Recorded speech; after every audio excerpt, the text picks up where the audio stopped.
Good morning again, First Unitarian. Today, we will finish our series on the 7, soon-to-be 8, Principles of Unitarian Universalism, and I think a short review is appropriate. Remember, the principles are a covenant. They are not a creed or dogma of any kind. They are the result of Unitarian Universalist theology, which locates religious authority, not necessarily definitive religious truth, but religious authority within the mind and the heart, the conscience and the soul of every single person. Every person who is living an utterly unique life, having utterly unique experiences of love and joy and ecstasy and wonder and suffering and pain and death. Authority, by the way, is a word, lovely word, comes from the Latin word auctor, meaning one who creates, originates, or brings into being. It shares the same root as author, of course, and authentic and augment. You are the authority, the auctor, right, of what makes sense to you about heaven or hell, God or gods, Jesus, miracles, all of the above, none of the above, or something else entirely. We are not organized around a specific set of beliefs, except perhaps the belief that we are better, that is, better humans and better off in general when we join together, when we act together for the growth and the sacred authority of every person. Our covenant is a statement of our mutual aspirations. And there are 3 core things we understand about covenant in this particular tradition. First, as I've just said, it's not a statement of belief. It's a statement of our communal aspirations. Second, it is 100% voluntary. There's no threat, no coercion, no expectation, no judgment for choosing not to enter a covenant. We believe in self-determination, individual auctor authority. And third, we understand our covenants as living documents. It's a snapshot. It's not chiseled in stone. It's understood that we are living people who aspire to deepen our understanding and expand our vision. And as that understanding deepens and that vision expands, we'll change our covenant to reflect the understanding and vision we will have then. For the record, the current Unitarian Universalist covenant has 7 principles and reads as follows. We, the member congregations of the Unitarian Universalist Association, covenant to affirm and promote the inherent worth and dignity of every person, justice, equity, and compassion in human relations, acceptance of one another, and encouragement to spiritual growth in our congregations, a free and responsible search for truth and meaning, the right of conscience and the use of the democratic process, the goal of world community with peace, liberty, and justice for all, respect for the interdependent web of existence of which we are a part. Now, we have done services this spring. We're doing the series on the principles. We've done a service on each and every one of those. And the covenant as a whole concludes with these words. It says, grateful for the religious pluralism which enriches and ennobles our faith, we are inspired to deepen our understanding and expand our vision. As free congregations, we enter into this covenant, promising to one another our mutual trust and support. So that's the wording that was adopted democratically by the National Association in 1985. It superseded one that was previous. It was amended in 1995, and we are nearing the conclusion of a process that will amend those principles again. It will add an 8th principle, and that's the subject of my message today. The proposed 8th principle reads as follows the list. We covenant to affirm and promote. And this is the 8th principle, journeying towards spiritual wholeness by working to build a diverse, multicultural, beloved community by our actions that accountably dismantle racism and other oppressions in ourselves and our institutions. So I kind of think this is a near perfect example of how over the last 20 years or so our understanding has deepened and our vision has expanded. As a faith tradition, and even as a nation, as a country, we are more woke than ever in my lifetime. There are historical events and stories, especially around systemic racism and oppression, that are being taught and shared in ways they have never been taught or shared before, at least to my knowledge or in my experience. For instance, details and motivation of the so-called founding fathers and their commitment to human slavery have come to light.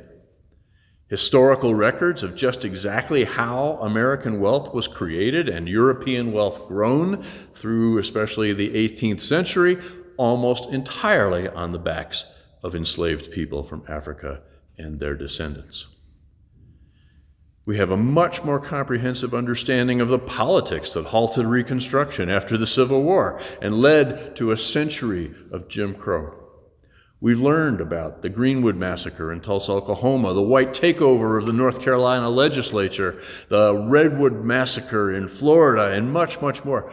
We have today a much deeper understanding of the ways in which systemic racism and white supremacy has created the world we live in, where redlining and excluding benefits and the way school districts are funded and policing practices, all of these things continue to ensure that the rates of wealth and education and access to health care, opportunities and incarceration, and so on and so forth are widely disparate among black and white citizens. And I would argue, at least in Unitarian Universalism, and beyond as well, but at least within Unitarian Universalism is what I know best, I would argue that our spiritual understanding has grown and deepened as well. We have a long way to go, don't get me wrong, but there is a growing awareness. This is so important. A growing awareness that none of us can be whole until all of us are whole. That's easy to say, very hard to actually live. In the words of Emma Lazarus, until all of us are free, we are none of us free. We are learning, I believe, that there are spiritual, relational, soulful costs to participating in racist systems, in white supremacy, and other forms of oppressions. They cost us our integrity. They cost us our spiritual wholeness. There's nothing spiritually mature about living in denial or being oblivious to reality. And these are things, as has been observed, these are things that the current principles do not directly address. And hence, there has been this movement to expand the principles to include them. That's what's happening. So briefly, I promise I will be brief. Let's look closer at the specific language. I'm going to take a kind of a phrase at a time here. Journeying towards spiritual wholeness. Well, that's exactly what I've been talking about. That is living with integrity, facing what needs to be faced. By working to build a diverse, multicultural, beloved community.